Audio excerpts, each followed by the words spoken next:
Hello friends, എല്ലാവർക്കും നമസ്കാരം. നിങ്ങൾ ഏവരും കാത്തിരിക്കുന്ന അലീനയുടെ നാളത്തെ വിശേഷത്തിലേക്ക് എല്ലാ കൂട്ടുകാർക്കും സ്വാഗതം. എല്ലാവർക്കും നല്ലൊരു ശുഭരാത്രി നേർന്നുകൊണ്ട് തന്നെ നമുക്ക് നാളത്തെ സൂപ്പർ ഹിറ്റ് വിശേഷത്തിലേക്ക് കടന്നാൽ. അപ്പൊ അതിനുമുമ്പായിട്ട് ആരെങ്കിലും നമ്മുടെ ഈ ചാനൽ ആദ്യമായിട്ട് കാണുന്നുണ്ടെങ്കിൽ ഇതുവരെ സബ്സ്ക്രൈബ് ഒന്നും ചെയ്ത് വെച്ചിട്ടുണ്ടെങ്കിൽ തീർച്ചയായിട്ടും ഒന്ന് സബ്സ്ക്രൈബ് ചെയ്ത് വെച്ചതിനോടൊപ്പം തന്നെ നമ്മുടെ വീഡിയോ ഇഷ്ടപ്പെടുന്നവര് ഒരു ലൈക്കും ഒരു ഹൈപ്പും കൂടെ തന്നിട്ട് വീഡിയോ കാണാൻ വേണ്ടി ശ്രമിക്കണേ.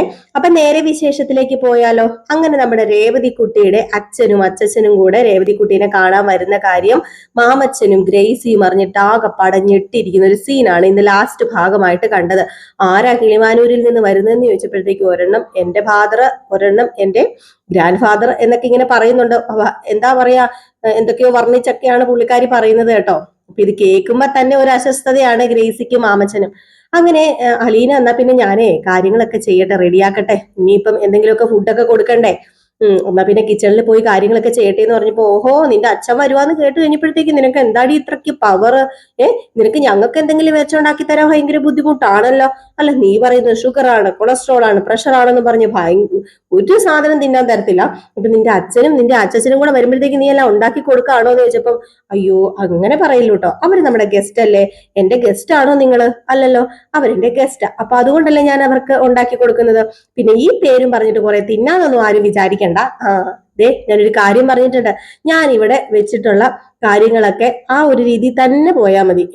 നമുക്കൊരു പ്രത്യേക റൊട്ടീൻ ഉണ്ടല്ലോ, ആ റൊട്ടീൻ മാത്രം മതി. ഇനിയിപ്പം ഗസ്റ്റ് വന്നെന്നും പറഞ്ഞ് മധുരം കഴിക്കാന്നോ അല്ലെങ്കിൽ ചിക്കൻ കഴിക്കാന്നോ ബീഫ് കഴിക്കാന്നോ ഒന്നും വിചാരിക്കേണ്ട. അതൊന്നും ഈ രേവതിക്കുട്ടിയുടെ അടുത്ത് നടക്കത്തില്ല. നിങ്ങൾക്ക് വെച്ചേക്കുന്ന ഒരു മെനു ഉണ്ട്, ആ മെനു മാത്രം ഇവിടെ നടക്കത്തുള്ളൂ എന്ന് പറഞ്ഞപ്പോഴത്തേക്കും നമ്മുടെ ഗ്രേസ് പറഞ്ഞു, ഞങ്ങളുടെ മെനു കഞ്ഞിയല്ലേടി, ഞങ്ങൾക്ക് ഓട്സ് കഞ്ഞിയും അതുപോലെ തന്നെ ഞങ്ങൾക്ക് ഗ്രീൻ ടീ തരാനും ഒക്കെ അല്ലേ പറ്റത്തുള്ളൂ. പിന്നെ എന്തൊക്കെയോ പച്ചക്കറികൾ കൂട്ടി വെട്ടി കണ്ടിച്ചിട്ട് എന്തൊക്കെയല്ലേ നീ തരത്തുള്ളൂ. അതല്ലേ ഈ പറയുന്ന വലിയ മെനു എന്ന് പറയുമ്പോ ആ മെനു തന്നെ അധിക. കണ്ടില്ലേ, ഒരാൾക്ക് 2 ബ്ലോക്ക് വന്നിരിക്കുക, ഇനിയിപ്പോ സർജറി ചെയ്യേണ്ടി വരും. സർജറി ചെയ്യാതിരിക്കണമെങ്കിലേ ഇനിയിപ്പോ ഇങ്ങനെയൊക്കെ ചെയ്തേ പറ്റത്തുള്ളൂ. അടുത്ത ചെക്കപ്പിന് പോകുമ്പോൾ എല്ലാം നോർമൽ ആയിരിക്കണം. അതുകൊണ്ട് ഞാൻ പറയുന്ന കാര്യങ്ങൾ അങ്ങ് കേട്ട് രണ്ടും കൂടി അങ്ങ് ഇരുന്നാൽ മതി എന്നൊക്കെ പറഞ്ഞിട്ട് നമ്മുടെ രേവതിക്കുട്ടി അങ്ങ് പോവാണേ. അപ്പൊ രേവതിക്കുട്ടി അങ്ങ് പോയി കഴിഞ്ഞപ്പോഴത്തേക്ക് നമ്മുടെ മാമച്ചൻ പറഞ്ഞു, എന്തായിരിക്കും എടി ഗ്രേസി അവര് വരുന്നതിന്റെ ഉദ്ദേശം? അപ്പം ഗ്രേസി പറഞ്ഞു, അതിപ്പോ എന്തായിരിക്കും അവരുടെ ഉദ്ദേശം? അവര് രേവതിക്കുട്ടീനെ കാണാൻ വരുന്നതാണോ അതോ അധികാരം സ്ഥാപിക്കാൻ വരുന്നതാണോ? ഇനിയിപ്പം വന്ന് വന്ന് വന്ന് വന്ന് അവരുടെ കുട്ടിയാണെന്നും പറഞ്ഞേ ഇനിയിപ്പൊ അവരങ്ങോട്ടേക്ക് കൊണ്ടുപോകും അവളെ. അപ്പം ഗ്രേസി ചോദിച്ചു, അങ്ങനെ അവള് പോകുവോ? അങ്ങനെ നമുക്ക് അവളെ കൊടുത്തു വിടാൻ പറ്റുമോ? ഓ, സ്വന്തം അച്ഛനേക്കാളും വലുതാണോടി ആർക്കെങ്കിലും, വേറെ ആരെങ്കിലും? അപ്പൊ ചിലപ്പോ അവള് പോയാല് അങ്ങനെ പോവില്ല മാമച്ച. അങ്ങനെ ഒരിക്കലും രേവതിക്കുട്ടി പോകത്തില്ല. അവൾ ഈ കാണിക്കുന്നതൊക്കെ ആർക്ക് വേണ്ടിയാ? നമുക്ക് വേണ്ടിയല്ല, നമ്മളോടുള്ള സ്നേഹം കൊണ്ടല്ലേ അവൾ നമുക്ക് പ്രത്യേകം മെനു ഉണ്ടാക്കുകയും എന്തോ നമ്മളെ ഒരു അധികാരത്തോടു കൂടി നോക്കുകയൊക്കെ ചെയ്യുന്നത്. അവൾ ഒരിക്കലും പോവില്ല. ഒരിക്കലും പോവില്ല എന്നുള്ള ഒരു ഉറച്ച വിശ്വാസമൊന്നും നിന്റെ മനസ്സിന് വേണ്ടാട്ടോ. മനസ്സിനെ പറഞ്ഞു പഠിപ്പിക്കണം. ഇനിയിപ്പം അവള് പോയാലും നമുക്ക് ജീവിക്കാനുള്ളതാ, നമുക്ക് നമ്മളെ കാണത്തുള്ളൂ. അതുകൊണ്ട് അമിത പ്രതീക്ഷയൊന്നും കൊടുക്കണ്ട എന്ന് പറഞ്ഞപ്പോഴത്തേക്ക്, എന്റെ പൊന്നു മാമച്ച ഒന്ന് വിട്, ചുമ്മാ ഓരോ കാര്യം പറഞ്ഞ് പേടിപ്പിക്കാതെ. മാമച്ച, ഇനിയിപ്പൊ അവര് വരുന്നത് അവളുടെ അധികാരം സ്ഥാപിക്കാനായിരിക്കോ? അതല്ലേടി ഗ്രേസ് ഞാനും അങ്ങോട്ട് പറഞ്ഞത്.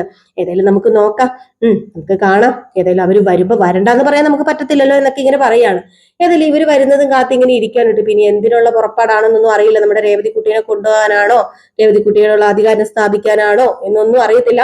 ഇതിനിടയിലാണെങ്കിൽ നമ്മുടെ ഗുരിയച്ഛനും വരാൻ റെഡി ആവുന്നുണ്ട് കേട്ടോ. അപ്പം നമ്മുടെ മാമച്ചന് കുറച്ച് പ്രശ്നങ്ങളൊക്കെ ആണല്ലോ, അസുഖങ്ങളൊക്കെയാണ്, ചിലപ്പോൾ സർജറി വേണ്ടി വരും എന്നൊക്കെ കുര്യച്ചനോട് വിളിച്ച് പറഞ്ഞതുകൊണ്ടാണ് കുര്യച്ചനും വരാനിരിക്കുന്നത്. അപ്പൊ ഇതൊക്കെ കഴിഞ്ഞ് കുറച്ചു നേരം കഴിഞ്ഞപ്പോഴത്തേക്കാണ് നമ്മുടെ രേവതിക്കുട്ടിയുടെ അച്ഛനും കൂടെ നമ്മുടെ അവരുടെ വീട്ടിലെത്തുന്നത്, ഗ്രേസിയുടെ മാമച്ചന്റെ വീട്ടിലെത്തുന്നത്. അപ്പോഴത്തേക്കും അവിടെ ഉണ്ടായിരുന്ന ആള് പോയി പെട്ടെന്ന് നമ്മുടെ സ്ഥിരമുള്ള ഒരു പുള്ളിക്കാരനല്ല, ഇപ്പൊ വേറൊരാളാണെന്ന് തോന്നുന്നു അവിടെ ജോലിക്കാരനായിട്ട് നിൽക്കുന്നത്. പുറം ജോസൂട്ടി എന്ന് പറയുന്ന ഒരുത്തരം ഉണ്ടായിരുന്നല്ലോ, അപ്പൊ അവനെ കാണുന്നില്ല കേട്ടോ ഇപ്പം. ഏതായാലും വേറെ ഏതോ ഒരു ഇച്ചിരി പ്രായമുള്ള ഒരാളാണെന്ന് തോന്നുന്നു. അപ്പൊ പുറത്ത് പോയിട്ട് നേരെ ഗേറ്റ് ഒക്കെ തുറക്കുകയാണേ. അപ്പം ഗേറ്റ് ഒക്കെ തുറന്നു കഴിഞ്ഞപ്പോഴത്തേക്കും വണ്ടിയും കൊണ്ട് ഇങ്ങനെ അകത്തേക്ക് കയറി വന്നപ്പോ രേവതിക്കുട്ടി ഓടി ആകാംക്ഷയോട് കൂടിയൊക്കെ പോകുന്നുണ്ട് കേട്ടോ. എന്തൊക്കെ പറഞ്ഞാലും സ്വന്തം അച്ഛനല്ലേ, ആ ഒരു ഇഷ്ടം ഇല്ലാതിരിക്കുവോ? അപ്പൊ അതുകൊണ്ട് ആകാംക്ഷയോട് കൂടി തന്നെ നേരെ കയറി പോയി ഓടി ചെല്ലുന്നു. അപ്പം ഗ്രേസി മാമച്ചനകത്ത് കിടക്കാണ്. അപ്പം ഗ്രേസി ഇതൊന്നും അറിയുന്നില്ല, കാണുന്നില്ല, ഇവരിതൊന്നും കാണുന്നില്ല. അങ്ങനെ പെട്ടെന്ന് ഇവര് നമ്മുടെ രേവതിക്കുട്ടി ചെല്ലുന്നതും, രേവതിക്കുട്ടിയുടെ അച്ഛൻ വണ്ടിയിൽ നിന്ന്, പുള്ളിക്കാരനും അസുഖവും ക്യാൻസറും അങ്ങനെ കണ്ടൊക്കെ ആണല്ലോ. അപ്പൊ ക്യാൻസർ ആണെന്ന് തോന്നുന്നു, എന്ത് അസുഖമാണെന്ന് കറക്റ്റ് ആയിട്ട് അറിയത്തില്ല കേട്ടോ, മറന്നുപോയി ഞാൻ. അപ്പൊ അങ്ങനെ അസുഖമൊക്കെ എന്തോ ഒരു അസുഖമാണ്. അപ്പൊ അസുഖമൊക്കെ ആയതുകൊണ്ട് തന്നെ പതിയാണ് എണീറ്റൊക്കെ വരുന്നതും എന്തോ ഒരു വലിയ ബുദ്ധിമുട്ടൊക്കെ ഉള്ള രീതിയിലാണ് എണീക്കുന്നത്. ഏതായാലും രേവതിയെ കണ്ട ഉടനെ തന്നെ രേവതിനെ ചേർത്ത് പിടിക്കുന്നു. രേവതിനെ ചേർത്ത് പിടിച്ചപ്പോ അച്ഛന്റെ ആ ഒരു എന്താ പറയാ ആ ഒരു വാത്സല്യം ആ ഒരു സ്നേഹവും ഒക്കെ എന്തോ സ്വന്തം അച്ഛനാണല്ലോ അപ്പൊ ആ ഒരു വൈബ്രേഷൻ അവർക്കിടയിൽ സംഭവിക്കുന്നുണ്ട്. എന്തോ ഒരു സ്പാർക്ക് വീഴുന്നുണ്ട്. അങ്ങനെ കേറി വാ എന്ന് പറഞ്ഞ് നമ്മുടെ അച്ഛനെയും അതുപോലെ തന്നെ അച്ഛനെയും ഒക്കെ വിളിച്ചുകൊണ്ട് അകത്തേക്ക് പോവുകയാണ്. ഇപ്പൊ ഗ്രേസി ഉണ്ട്, മാമച്ചനുണ്ട്. അപ്പം മാമച്ചൻ ഇങ്ങനെ കിടക്കുകയാണ് എന്ന് അറിഞ്ഞതോടുകൂടി തന്നെ നമ്മുടെ മാമച്ചന് കിടക്കുകയല്ല, കിടപ്പിലല്ല, മാമച്ചന് പതിയെ പതിയൊക്കെ എണീറ്റ് നടന്നൊക്കെ വരാൻ പറ്റും. അപ്പൊ അതുകൊണ്ട് മാമച്ചൻ എന്ത് ചെയ്യുന്നു, പതുക്കെ എണീറ്റൊക്കെ നടന്ന് പതിയെ വന്നിട്ട് മാമച്ചൻ അവരുടെ അടുത്ത് ഇരിക്കുന്നുണ്ട്. അങ്ങനെ പതുക്കെ ഗ്രേസി പിടിച്ചുകൊണ്ട് വരികയാണ്. അപ്പൊ ഗ്രേസി പിടിച്ചോണ്ട് വരുമ്പോഴത്തേക്ക് എക്കോട്ടാ എന്റെ മാമച്ച ഈ പോകുന്നത്, മാമച്ചനങ്ങളോട് പറഞ്ഞ് മനസ്സിലാവത്തില്ലേ, അങ്ങോട്ട് മാറി നിന്നെ, രണ്ടുപേരും പേഷ്യന്റാ എന്നൊക്കെ പറഞ്ഞിട്ട് നമ്മുടെ രേവതിക്കുട്ടി ചേർന്ന് കൈ പിടിച്ചൊക്കെ കൊണ്ടുവന്നൊക്കെ ഇരുത്തണപ്പോ രേവതിക്കുട്ടിയുടെ ഈ കരുതലും സ്നേഹവും ഒക്കെ കാണുന്നുണ്ടേ. ആ കരുതലും സ്നേഹവും ഒക്കെ നമ്മുടെ രേവതിക്കുട്ടിയുടെ അച്ഛനും അച്ഛനും ഒക്കെ കിട്ടണം എന്ന് അവർ ആഗ്രഹിച്ചു പോകും. അത് തെറ്റൊന്നുമല്ല. അങ്ങനെ വന്ന കാര്യങ്ങളൊക്കെ പറയാണ്, വേറൊന്നുമല്ല. ഇപ്പം അസുഖമൊക്കെ കുറച്ച് ഭേദമുണ്ട്. അന്ന് ഭയങ്കര കിടപ്പിലായിരുന്നല്ലോ, ഇന്ന് മോൻ അസുഖമൊക്കെ കുറച്ച് ഭേദമുണ്ട്. അപ്പൊ അവനൊരു ആഗ്രഹം മോളെ കാണാനായിട്ട്, രേവതിക്കുട്ടീനെ കാണാനായിട്ട്. എപ്പോഴും നിങ്ങളെ അങ്ങോട്ടേക്ക് വിളിച്ച് ബുദ്ധിമുട്ടിപ്പിക്കാനും പാടില്ലല്ലോ. മാത്രമല്ല ഇവൻ കുറെ നാളായിരുന്നു ഇങ്ങനെ ഒതുങ്ങി കൂടിയൊക്കെ ഇരിക്കാൻ തുടങ്ങിയിട്ട്. അപ്പം ഏതായാലും ഇവനൊരു റിലാക്സ് കിട്ടാൻ വേണ്ടി ഇവനെ കൊണ്ടൊന്ന് പുറത്തൊക്കെ വരാന്നൊക്കെ തീരുമാനിച്ചു. അപ്പൊ അതുകൊണ്ടാണ് മൊത്തം ഒന്ന് ചുറ്റിക്കറങ്ങുന്നതിന്റെ കൂടെ മോളെ കൂടെ കണ്ടിട്ട് പോകാന്ന് ഓർത്തിട്ട് ഇങ്ങോട്ട് കയറിയത് എന്ന് പറയാണ്. മോക്ക് എന്തുണ്ട്, സുഖമായിട്ടൊക്കെ ഇരിക്കുന്നോ എന്നൊക്കെ ചോദിക്കുമ്പോഴത്തേക്ക് എനിക്ക് വേറെ പ്രശ്നമൊന്നുമില്ല, ഇവിടെ സുഖം ഇല്ലാത്തത് രണ്ടുപേരുണ്ട്, 2 പേഷ്യന്റ് ഉണ്ട്, പറഞ്ഞാലും കേൾക്കത്തില്ല. ഇപ്പൊ എന്തേ സർജറിക്കുള്ള പുറപ്പാടിൽ ഇരിപ്പുണ്ട്. ഇനിയിപ്പൊ എന്തൊക്കെയായി തീരുന്നു ദൈവം തമ്പുരാനെ അറിയത്തുള്ളൂ. പറഞ്ഞാൽ കേൾക്കണ്ടേ. കുഞ്ഞു പിള്ളേരാണെങ്കിൽ പറഞ്ഞു കൊടുത്ത് അടി കൊടുപ്പിച്ചെങ്കിലും നമുക്ക് നിലയ്ക്ക് നിർത്താം. ഇതിപ്പോ ഇത്രയും പ്രായമായില്ലേ, എന്നിട്ടും പറഞ്ഞാൽ കേൾക്കൂലെന്ന് വെച്ചാൽ എന്ത് ചെയ്യാനാ. എന്നിട്ട് നിങ്ങൾ ഇവിടെ ഇരിക്കൂട്ടോ, നിങ്ങൾക്ക് കുടിക്കാൻ ഞാൻ എടുത്തോണ്ട് വരാന്ന് പറഞ്ഞ് രേവതിക്കുട്ടി ഓടി കിച്ചണിലേക്ക് പോയി ഇങ്ങനെ വെള്ളമൊക്കെ എടുക്കാൻ വേണ്ടിയൊക്കെ തുടങ്ങുന്നു. അപ്പോഴത്തേക്കും ആണെങ്കിൽ നമ്മുടെ മാമച്ചനും ഗ്രേസിയും അതുപോലെ രേവതിക്കുട്ടിയുടെ അച്ഛനും ഒക്കെ ആയിട്ട് ഇങ്ങനെ സംസാരിക്കുകയാണ്. അപ്പൊ ഇങ്ങനെ ഓരോ കാര്യങ്ങൾ ഇങ്ങനെ പറയുന്നുണ്ട്. അവിടുത്തെ കാര്യം കുറച്ച് കഷ്ടം തന്നെയാണ്. കാരണം ഇവന്റെ ആരോഗ്യനില നേരത്തെ ഒത്തിരി പ്രശ്നമായിരുന്നു. പക്ഷെ ഇപ്പം അവന് ഏകദേശം ആ ഒരു പൂർണ്ണ ആരോഗ്യത്തിലേക്ക് എത്തുന്നുണ്ടെങ്കിൽ പോലും ഇവനെ നോക്കാനോ എടുക്കാനോ ഒന്നും ആരും ഇല്ലാത്ത വലിയ കഷ്ടം. ഒരു വിവാഹം കഴിച്ചു ഈ വയസ്സാം കാലത്ത്, ഒരു വിവാഹം കഴിച്ചത് വേറെ ഒന്നിനുമല്ല, ആരെങ്കിലും നോക്കാൻ കാണുന്നൊക്കെ ഓർത്താ വിവാഹം കഴിച്ചത്. എന്നിട്ട് അവളുടെ ഇഷ്ടത്തിന് നടക്കാണ്. അവൾക്ക് സ്വത്തും പണവും മാത്രം മതി, അല്ലാതെ അവനെ വേണ്ട അവക്ക് ഭർത്താവായിട്ട്. അവളിങ്ങനെ അവളുടെ വീട്ടുകാരെയും ആങ്ങളമാരെയും ഒക്കെ ഇങ്ങനെ നോക്കിക്കൊണ്ട് നടക്കുന്നുള്ളതല്ലാതെ ഒരു ഉപകാരമില്ലാത്തൊരു വിവാഹമായി പോയി എന്നൊക്കെ പറയാണ്. എന്നിട്ട് പറയുന്നുണ്ട്, നിങ്ങൾക്കിപ്പം പ്രശ്നമൊന്നും ഇല്ലല്ലോ, നിങ്ങൾ രണ്ടുപേര് തന്നെയാണെങ്കിലും ഈ സമയത്തെ രേവതിക്കുട്ടി ഉണ്ടല്ലോ നോക്കാൻ എന്ന് പറയുമ്പോഴത്തേക്കും അത് ഞങ്ങളുടെ ഒരു ഭാഗ്യം തന്നെയാണ് രേവതിക്കുട്ടി ഉള്ളത്. എന്താ നിങ്ങൾക്ക് അവളെ കൊണ്ടുപോകാൻ തോന്നുന്നുണ്ടോ എന്ന് ഇങ്ങനെ ചോദിക്കാണ് കേട്ടോ, ഗ്രേസി മാമച്ചി ഇവരുടെ മനസ്സറിയാൻ വേണ്ടി. അപ്പോഴാണ് നമ്മുടെ രേവതിക്കുട്ടിയുടെ അച്ഛൻ പറഞ്ഞത്, കൊണ്ടുപോകാൻ തോന്നുന്നുണ്ടോ എന്നൊക്കെ ചോദിച്ചു കഴിഞ്ഞാല് നിങ്ങൾ തന്നു കഴിഞ്ഞാല് 2 കൈയും നീട്ടി ഞങ്ങള് സ്വീകരിക്കാൻ തയ്യാറാ. കാരണം വേറെ ഒന്നുമല്ല, ഇവന്റെ ചോരയാണല്ലോ. ഞങ്ങൾക്ക് വയസ്സാം കാലത്ത് ഞങ്ങൾക്ക് ആരെങ്കിലും ഉണ്ട് എന്ന് പറയാൻ ഒരാളുള്ളത് നല്ലതല്ലേ എന്നിങ്ങനെ പറയുന്നുണ്ട്. അപ്പൊ ഇവർ രണ്ടുപേരുടെ മുഖത്തിന്റെ ആ ഒരു ഭാവമൊക്കെ അങ്ങ് മാറുകയാണ് കേട്ടോ, ഗ്രേസിയുടെ മാമച്ചന്റെ. അപ്പൊ തന്നെ നമ്മുടെ രേവതിക്കുട്ടിയുടെ അച്ഛൻ പറയുന്നുണ്ട്, ഞങ്ങൾ അവളെ കൊണ്ടുപോകാൻ വേണ്ടി വന്നൊന്നും അല്ല കേട്ടോ, പിന്നെ അവള് ഞങ്ങളുടെ കൂടെ വരത്തില്ലെന്ന് ഞങ്ങൾക്ക് നന്നായിട്ട് അറിയാം. അവള് ചെറുപ്പത്തിലെ മുതൽ അവൾ ഇത്രയും നാള് വളർന്നത് അവള് അനാഥാലയത്തിലാ. അന്നൊന്നും ഞങ്ങൾക്ക് കൊടുക്കാൻ പറ്റാത്ത സ്നേഹം ഇനിയിപ്പം അവള് സ്വീകരിക്കുന്നു നിങ്ങൾക്ക് തോന്നുന്നുണ്ടോ? അന്ന് ഞങ്ങൾക്ക് കൊടുക്കാൻ പറ്റാത്ത സ്നേഹമാണ് ഇപ്പൊ നിങ്ങൾ അവൾക്ക് കൊടുത്തത്. അപ്പൊ അതുകൊണ്ട് ഒരിക്കലും അവള് നന്ദിയില്ലാത്തവളല്ല. എനിക്കറിയാം, അവള് അനാഥാലയത്തിൽ വളർന്നതാണെങ്കിലും അവൾക്ക് എല്ലാം അറിയാം, എല്ലാ കാര്യങ്ങളും അറിയാവുന്ന ഒരു കുട്ടി തന്നെയാണ്. ഞങ്ങൾ വിളിച്ചാൽ വരുമെന്ന് നിങ്ങൾക്ക് തോന്നുന്നുണ്ട്? ഒരിക്കലും നിങ്ങളെ ഇട്ടിട്ട് അവള് വരാൻ പോകുന്നില്ല എന്നൊക്കെ പറയുന്നുണ്ട്. അങ്ങനെ രേവതിക്കുട്ടി ഇവർക്ക് കൊണ്ടുവന്ന് വെള്ളവും ഒക്കെ കൊടുക്കുന്നുണ്ട് കേട്ടോ. അങ്ങനെ ഭക്ഷണം കഴിച്ചിട്ട് പോകാന്ന് പറയുമ്പോഴത്തേക്കും അവര് നിൽക്കുന്നില്ല, ഭക്ഷണം കഴിക്കുന്നില്ല. അതിനു മുമ്പ് ഞങ്ങൾ ഇറങ്ങുകയാണ്, ഭക്ഷണം കഴിക്കുന്നില്ല എന്നൊക്കെ പറഞ്ഞ് പോകാനൊക്കെ തുടങ്ങുന്നുണ്ട്. അപ്പൊ ഇതിനോടൊപ്പം തന്നെ പിന്നെ കാണിക്കുന്ന ഒരു സീനാണ് കേട്ടോ, നമ്മുടെ ഗംഗാധരൻ തിരിച്ച് എത്തുകയാണ്. അപ്പൊ ഗംഗാധരൻ ഇവിടെ വരുന്നത് നമ്മുടെ ശിവന്റെ വീട്ടിലാണ് വരുന്നത് കേട്ടോ. അപ്പൊ ഗംഗാധരൻ വരുന്നത് വേറെ ഒന്നിനുമല്ല, നമ്മുടെ ഗംഗാധരന് ഇപ്പൊ എങ്ങനെയെങ്കിലും വൈജനെ പെങ്ങടെ കാര്യത്തിന് എന്തെങ്കിലും ഒരു തീരുമാനം ഉണ്ടാക്കണം. ഇവര് അങ്ങോട്ടും ഇങ്ങോട്ടും മടുത്ത് പെങ്ങടെ കാര്യത്തിന് ഓടി അങ്ങനെ പറയുന്നുണ്ട്. ഗംഗാധരൻ പറയുന്നുണ്ട്, നമുക്കും ഒരു ലൈഫ് ഉള്ളതല്ലേ, ഇവക്ക് വേണ്ടി ഇങ്ങനെ അങ്ങോട്ടും ഇങ്ങോട്ടും ഓടി നടക്കാൻ പറ്റുമോ? അവള് ഒന്ന് അടങ്ങുകയാണെങ്കിൽ നമുക്ക് എന്തെങ്കിലും ചെയ്യായിരുന്നു. ഇതിപ്പോ അവളെ അടങ്ങത്തുമില്ല. ഏതായാലും നമുക്ക് രണ്ടും കൽപ്പിച്ച് നമുക്കൊരു കാര്യം ചെയ്യാം, അവളെ വേറെ എങ്ങോട്ടേക്കും അല്ല കൊണ്ടുപോകേണ്ടത്, അവളെ നെടുമ്പുരക്കലേക്ക് തന്നെ കൊണ്ടു ചെല്ലണം. അവളുടെ അഹങ്കാരത്തിന് നമ്മൾ ഇനി കൂട്ടു നിന്ന് കഴിഞ്ഞിട്ടുണ്ടെങ്കിൽ അത് ശരിയാവില്ല. അലീനി അവിടെ നിൽക്കെ തന്നെ തന്നെ അവളെ അങ്ങോട്ടേക്ക് കൊണ്ടുപോകണം എന്ന് ശിവനും പറയുന്നുണ്ട്, നമ്മുടെ ഗംഗാധരനും പറയുന്നുണ്ട്. അപ്പൊ ഗംഗാധരൻ പറയുന്നുണ്ട് ഏതായാലും അവളുടെ അഹങ്കാരത്തിന്റെ വലിയൊരു തിരിച്ചടി തന്നെ ആയിരിക്കും അലീനയുള്ള വീട്ടിൽ അവളെ താമസിപ്പിക്കുക എന്ന് പറഞ്ഞാൽ, അലീനയുള്ള വീട്ടിൽ തന്നെ അവൾ വീണ്ടും ചെല്ലുക എന്ന് പറഞ്ഞാൽ അവള് ചിലപ്പം അവളുടെ അഹങ്കാരത്തിന്റെ അങ്ങേയറ്റം അതുപോലെ അവൾക്ക് താന്ന് നിൽക്കുന്ന ആ ഒരു ടൈം ആയിരിക്കും. അങ്ങനെ ചെന്ന് കഴിഞ്ഞിട്ടുണ്ടെങ്കിൽ അവളുടെ അഹങ്കാരവും അതുപോലെ തന്നെ അവളുടെ അഹന്തയും എല്ലാത്തിനും ഒരു അറുതി വരണമെങ്കിൽ അത് ചെയ്തേ പറ്റൂ എന്ന്. അപ്പൊ ഇവർക്കറിയാം സ്വന്തം പെങ്ങളുടെ അഹങ്കാരം എന്താ, അഹന്ത എന്താ, അവള് കാണിച്ചു കൂട്ടുന്നത് എന്താന്നൊക്കെ ഇവർക്കറിയാം. അപ്പോഴത്തേക്കും കമല ഇതൊക്കെ കേട്ടുണ്ടോ, കമല പറയുന്നുണ്ടോ പിന്നെ നിങ്ങളുടെ പൊന്നാര പെങ്ങളല്ലേ, ഇതിന് വല്ലതും സംഭവിക്കുന്നു തോന്നുന്നുണ്ടോ? വൈജ ഒരിക്കലും ഇതിനൊന്നും സമ്മതിക്കുന്നു എനിക്ക് തോന്നുന്നില്ല. കാരണം വൈജ ഒരിക്കലും അമ്പിനും വില്ലിനും അടുക്കത്തില്ല. അവള് പിടിച്ച മുയലിന് 100 കൊമ്പ് എന്ന് പറഞ്ഞ് മാത്രം അവള് നിൽക്കുകയുള്ളൂ. അവള് നെടുമ്പുറയ്ക്കിൽ പോകുന്ന എനിക്ക് തോന്നുന്നില്ല. നിങ്ങൾ പഠിച്ച പണി 18 ആംഗളമാര് നടത്തിയാലും എനിക്ക് നന്നായിട്ട് അറിയാം നിങ്ങളുടെ വെങ്ങടെ സ്വഭാവം. അങ്ങോട്ട് പോകില്ല. നിങ്ങൾ എന്തിനാ വെറുതെ അവളെ അങ്ങോട്ടേക്ക് വിടാൻ നോക്കുന്നത്? അതിന്റെയൊക്കെ വല്ല ആവശ്യമുണ്ട്? അവളുടെ ഇഷ്ടമുള്ളത് സമാധാനത്തോട് കൂടി പോയി ജീവിച്ചോട്ടെ എന്നൊക്കെ പറയുമ്പോഴത്തേക്കും നിനക്കത് പറഞ്ഞാൽ മതി. ഒരു കുടുംബം എങ്ങനെയും മുന്നോട്ടേക്ക് കൊണ്ടുപോകുന്നത് എങ്ങനെയാണെന്ന് ഞങ്ങൾക്ക് അതിന്റെ പാടറിയാം. നിനക്കിത് പറഞ്ഞാൽ മതി. വൈജയെന്നല്ല, സോറി കമലെ, നീ അകത്ത് കയറിപ്പോ.